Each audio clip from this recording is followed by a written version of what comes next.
So there's no like set timeline for pregnancy or postpartum.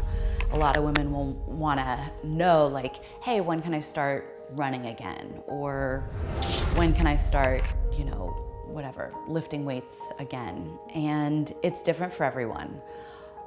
Like I said, I give the general immediate timeline, 1 to 2 weeks, laying in, skin to skin, snuggles, nutrient-dense foods. The nutrition element is really important. Weeks 2 to 3, start walking.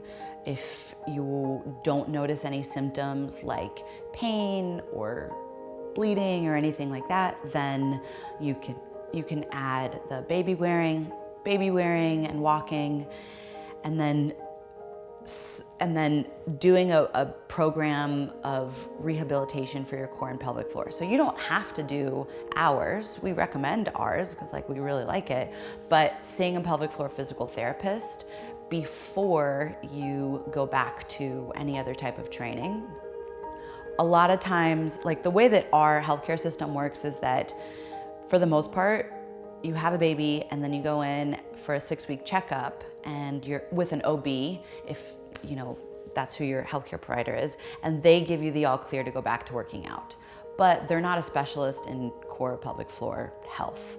So the OB might give you the all clear, but we recommend seeing a specialist to actually get the all clear. Just like if you had a shoulder injury, not that birth is an injury necessarily, but if you had a shoulder injury and you wanted to go back and work out, you'd probably go see a specialist like physical therapist, and you'd have to do some rehab for it. So that's what you have to do for all of this.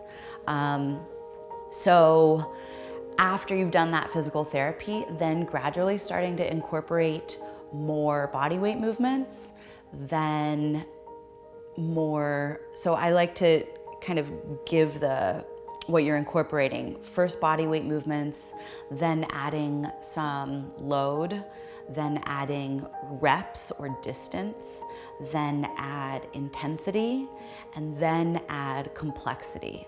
So once you start to layer each one of those pieces in, you observe your body's response. And sometimes your body is going to say, hey, that was too much, and it'll let you know by pain or cramping or some other type of symptom of dysfunction.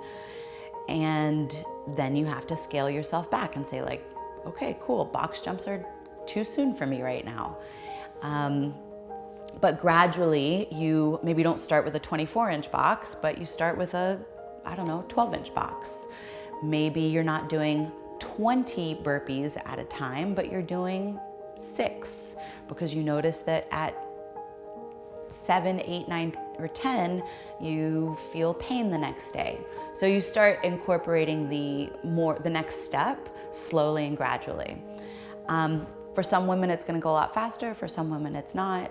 But I think if you can just keep reminding yourself and the other women around you that, like BIRTHFIT says, slow is fast, then you'll be able to come back to a place that's potentially even stronger than what you were before pregnancy. That's the hope.